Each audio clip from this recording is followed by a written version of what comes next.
Hello aspirants, welcome to all. मी प्रतीक कुमार स्वागत करतो तुम्हा सर्वांचं पुन्हा एकदा योनायसच्या युट्यूब प्लॅटफॉर्मवरती. प्रेमाची सुरुवात होते, दबावाची छाया त्या ठिकाणी दिसून येते आणि आरोप होतो तो धर्म परिवर्तनाचा. निश्चितच तुमच्या लक्षात ही केस आलेली आहे की आपण कुठल्या विषयाबद्दल बोलतोय, तर अर्थातच TCS हे प्रकरण सोशल मीडियावर आपल्याला सध्या पाहायला मिळतंय.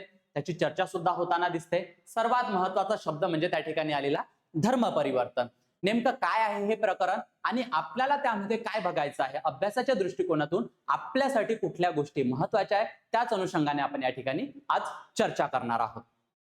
तर बघा की NCRBचा डेटा आहे, जो NCRBचा डेटा सांगतो की महिलांना ज्या वर्क प्लेस किंवा कामाच्या ठिकाणी ज्या सेक्शुअल हॅरॅसमेंटचा सामना करावा लागतो, त्या अंतर्गत तब्बल दरवर्षी 400 पेक्षा अधिक केसेसचा नोंदणी त्या ठिकाणी करण्यात येत असते. मग या तर आहे की ज्या नोंदणी केलेल्या केसेस आहे, या ज्या रिपोर्ट केलेल्या केसेस आहेत, पण त्याहूनही जास्त केसेस त्या ठिकाणी आपण अपेक्षित करू शकतो. आणि सोबतच 2024चा एक सर्वे आहे, जो सर्वे सांगतो की महिलांना कामाच्या ठिकाणी ह्या ज्या सेक्शुअल हॅरॅसमेंट सारख्या जे काही प्रकरणं असतील, त्यामध्ये तब्बल 43% महिलांना त्या ठिकाणी या प्रकारचा छळ पाहायला मिळतो, त्यांचा सामना करावा लागत असतो. मग इतक्या सगळ्या केसेस असून नेमकं हेच प्रकरण आता का उठलं, तर यामध्ये सगळ्यात महत्वाचं आहे की TCS सारखी नामांकित कंपनीचं यामध्ये नाव येणं आणि सोबत धर्म परिवर्तनाचा आरोप लागणं, या दोन गोष्टीमुळे या केसला इतक्या मोठ्या प्रमाणावर डिस्कस करण्यात येत आहे. मग आता ही केस काय होती, तर बघा की TCSचं एक BPO युनिट आहे नाशिक या ठिकाणी. आता BPO काय असतं, तर बिझनेस प्रोसेस आउटसोर्सिंग, म्हणजे अर्थात की ज्या मोठ्या मोठ्या कंपनी असतात त्यांचे जे काही बॅक ऑफिसचे काम आहे, जसं की कस्टमर केअर असेल किंवा कॉलिंग असेल, कस्टमर सर्व्हिसेस असेल, या पद्धतीचे कामं या BPO कंपनी हाताळत असतात. नाशिकला यांची एक BPO कंपनी आहे TCSची. तिथे काही टीम लीडर्स असतात, तिथले HR असतात, जे आपले जे खालचे एम्प्लॉईज आहेत त्यांना एक डिरेक्शन देण्याचं काम करत असतात. पण त्या मागून काय होतं की त्यांचा छळ, त्यांना मानसिक दबाव आणि धर्म परिवर्तनासारख्या गोष्टी त्यांना करायला लावण्यासाठी हा सगळा आरोप त्या ठिकाणी आपल्याला दिसून येतो. तर बघा की 2022 पासून या केसला सुरुवात होते. 2022 पासून ही जी प्रताड़ना आहे, ही जी छळवणूक आहे त्या ठिकाणी पाहायला मिळतं आणि 2026 मध्ये या केसला रिपोर्ट करण्यात येतं, म्हणजे FIR दाखल करण्यात येतो. मेजॉरिटी ऑफ जे तिथले टीम लीडर्स आहे किंवा या प्रकरणामध्ये ते गुंतलेले आहे, ते आहे मुस्लिम, आणि ज्यांच्यावर ती छळवणूक झाली, ज्यांचा छळ झालेला आहे, ते मेजॉरिटीमध्ये आहे हिंदू, किंवा आपल्याला म्हणता येईल ते आहे हिंदू धर्मातील. सो यामुळे या प्रकरणाला अजून हवा त्या ठिकाणी मिळण्यात आलेली आहे. तर बघा आता हे प्रकरण बाहेर कसं आलेलं आहे, तर जेव्हा हे FIR दाखल करण्यात आले, तर पोलिसांची जे एक टीम आहे ते अंडर कव्हर ऑपरेशन त्यांनी त्या ठिकाणी राबवलेलं आहे. काही ज्या पोलीस महिला आहेत त्या TCSच्या BPO युनिटमध्ये गेलेल्या होत्या.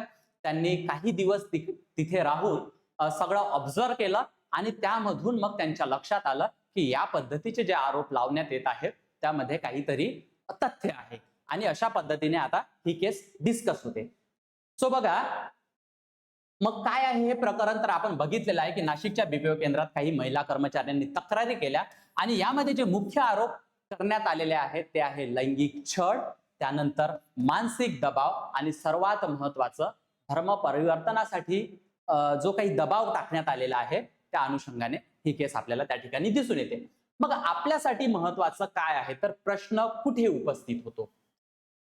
बघा आपण अभ्यासाच्या दृष्टिकोनातून ही केस समजून घेणार आहोत. सोशल मीडियावर तुम्हाला ही केस माहित आहे, पण अभ्यासाचा दृष्टिकोन कुठला असला पाहिजे बघून घ्या. तर हे जे TCSचं प्रकरण बाहेर आलेलं आहे, ही जी तक्रार बाहेर आलेली आहे, त्यामुळे काय आहे की कार्यस्थळावरील नैतिकता म्हणजे ethics at work place plus महिला सुरक्षा आणि तिसरा महत्वाचा धर्म स्वातंत्र्य याबाबत गंभीर प्रश्न त्या ठिकाणी उपस्थित झालेले आहेत. आणि याच प्रश्नांना आपण एक एक करून बघणार आहोत. हे ज्या 3 गोष्टी त्या ठिकाणी आहेत त्यांना आपण इथे डिस्कस करणार आहोत. बघा मग सर्वात महत्वाचं की काय आहे धर्म स्वातंत्र्य. तर भारतीय राज्यघटनेत भाग 3 मध्ये जे फंडामेंटल राईट्स देण्यात आलेले आहेत, त्यामध्ये जे 25 ते 28 जे कलम आहे जे धर्म स्वातंत्र्याशी रिलेटेड आहे. तर बघा त्यामध्ये सर्वात महत्वाचं तर आर्टिकल 25 काय आहे, यानुसार आपल्याला धर्म स्वातंत्र्याचा अधिकार देण्यात आलेला आहे. Right to conscience. आता कॉन्सायन्स म्हणजे काय होतं की जे आपली जे सत्सद विवेक बुद्धी, तो शब्द या ठिकाणी व्यवस्थित राहील, त्या सत्सद विवेक बुद्धीनुसार की धर्म स्वीकारण्याचा आपल्याला अधिकार आहे, म्हणजे राईट टू प्रोफेस. त्यानंतर धर्म आचरण करण्याचा, आपल्याला कुठला धर्म आचरण करायचा आहे, राईट टू प्रॅक्टिस, एखादा रिलिजन जर करायचा असेल. आणि त्यानंतर धर्माचा प्रसार करण्याचा अधिकार आहे. मग हे जे केस आहे जी धर्म परिवर्तनाशी निगडित आहे, मग ही केस काय धर्म प्रसाराच्या अंतर्गत त्यांनी त्या धर्माचा प्रसार केलेला आहे का?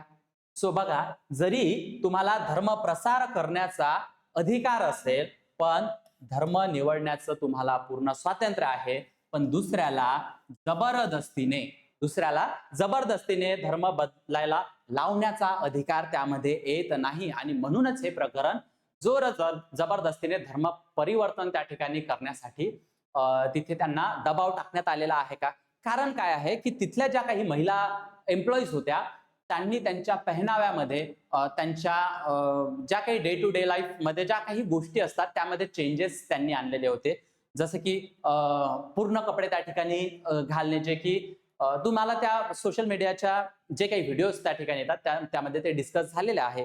पेहराव तुमचा बदलवण्यासाठी भाग पाडणे, लिपस्टिक लावू नका, या सारख्या सुद्धा गोष्टी त्या ठिकाणी आपल्याला बघायला मिळते. म्हणून मग हे दुसऱ्याला जोर जबरदस्तीने धर्म परिवर्तन करण्यात लावण्यात येत आहे का, याच अनुषंगाने आपल्याला हे धर्म स्वातंत्र्याची गोष्ट त्या ठिकाणी पाहायची आहे. हा एक महत्वाचा भाग झाला. त्यानंतर दुसरा सगळ्यात महत्वाचा भाग, जसं की मी तुम्हाला एनसीआरबीचा डेटा सांगितला, एक सर्वे सांगितला, मग या सर्व गोष्टी त्या ठिकाणी आहे. तर मग महिला सुरक्षेवर प्रश्न निश्चितच उपस्थित होतो. मग कामाच्या ठिकाणी, जे वर्कप्लेसच्या ठिकाणी महिला सुरक्षित आहे का? जर 2022 पासून त्या ठिकाणी अशा पद्धतीच्या गोष्टी दिसून येत असतील तर मग त्याला 2026 का उजाडतं, म्हणजे तब्बल 4 वर्ष त्या ठिकाणी लागतात हे प्रकरण बाहेर येण्यासाठी. मग या अनुषंगाने महिला सुरक्षा महत्वाचा बनतो. काय आहे की महिलांना भीतीविना, सन्मानाने आणि सुरक्षित वातावरणात जगण्याचा अधिकार आहे. तर मग हा अधिकार त्यांना प्राप्त होतोय का? या प्रकारची जर छळवणूक त्या ठिकाणी होत असेल, प्रताडणा त्या ठिकाणी आपल्याला पाहायला मिळत असेल, तर मग हा प्रश्न महत्वाचा आहे. बघा, मग जर महिलांना सुरक्षेसाठी मग या पद्धतीच्या केसेस जर बाहेर निघत असेल तर मग आपल्याकडे त्याच्यासाठी काही उपाययोजना आहे की नाही? काय उपाययोजना आहे की नाही? तर अर्थातच प्रत्येक गोष्टीसाठी आपल्याला या ठिकाणी कायदे दिसून येतात, पण त्यांचं जे इफेक्टिव्ह इम्प्लिमेंटेशन आहे त्यामध्ये आपण कुठेतरी मागे पडून जातो. जसा की पॉश ऍक्ट 2013चा काय आहे, prevention of sexual harassment at work place, या नावाचा कायदा आपल्याला त्या ठिकाणी, जनरली आपण त्याला पॉश ऍक्ट म्हणत असतो. मग काय आहे तर कार्यस्थळी छळ प्रतिबंधक कायदा या असा आपल्याला त्या ठिकाणी दिसून येतं. मग यामध्ये काय आहे, सर्वात महत्वाचं त्यामध्ये एक आयसीसी म्हणजे इंटरनल कंप्लेंट कमिटी त्या ठिकाणी आहे, ज्या हॅरॅसमेंटच्या, सेक्शुअल हॅरॅसमेंटच्या ज्या केसेस आहे त्याची नोंदणी करण्यासाठी आणि त्यावर काय त्या अनुषंगाने त्याची इन्क्वायरी करण्यासाठी अशी एक कमिटी असते. आणि त्या कमिटीला जे सिव्हिल कोर्टचे जे आहे ते अधिकार देण्यात आलेले आहे. हा कायदा त्या अंतर्गत आहे सेक्शुअल हॅरॅसमेंटसाठी, वर्क प्लेससाठी.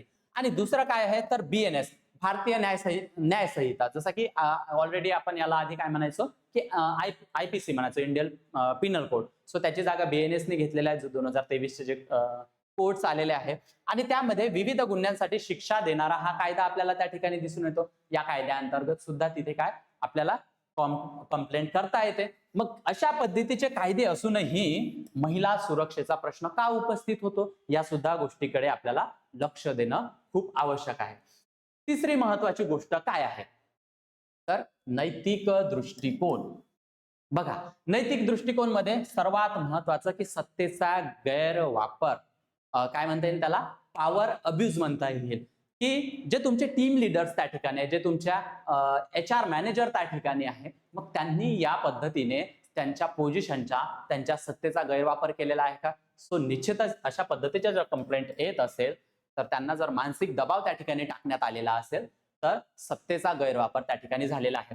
दुसरी सर्वात महत्वाची गोष्ट, संमती वर्सेस दबाव. बघा, आपलं जे टायटल होतं की प्रेमापासून सुरुवात झालेली होती, त्यानंतर दबाव टाकण्यात आलेला होता आणि त्यानंतर धर्म परिवर्तन, अशा पद्धतीने ते केस आपल्याला पाहायला मिळते. मग त्यामध्ये जेव्हा ही प्रेम प्रकरण जर त्यामध्ये दिसून येत असेल तर ऑब्विसली दोन्ही इकडून त्याला संमती असेल, आणि त्याच जर संमती असेल तर त्याच्या वर्सेस एक दबाव सुद्धा त्या ठिकाणी आपल्याला दिसून येतो. सो ही सुद्धा गोष्ट आपल्याला इथिकल पॉइंट ऑफ व्ह्यूने बघणं अपेक्षित आहे. त्यानंतर सन्मानाचा भंग म्हणजे व्हायोलेशन ऑफ डिग्निटी, जसं आर्टिकल 21 मध्ये आपल्याला माहित आहे की राईट टू लाईफ आहे आणि त्यामध्ये डिग्निटी वगैरे हे शब्द आपल्याला पाहायला मिळतात. सन्मानाने जगण्याचा अधिकार आहे. मग कामाच्या ठिकाणी जर तुम्हाला तो सन्मान मिळत नसेल किंवा त्याला त्या सन्मानाचं कुठेतरी हनन होत असेल तर तो पण पॉइंट आपल्यासाठी महत्वाचा आहे.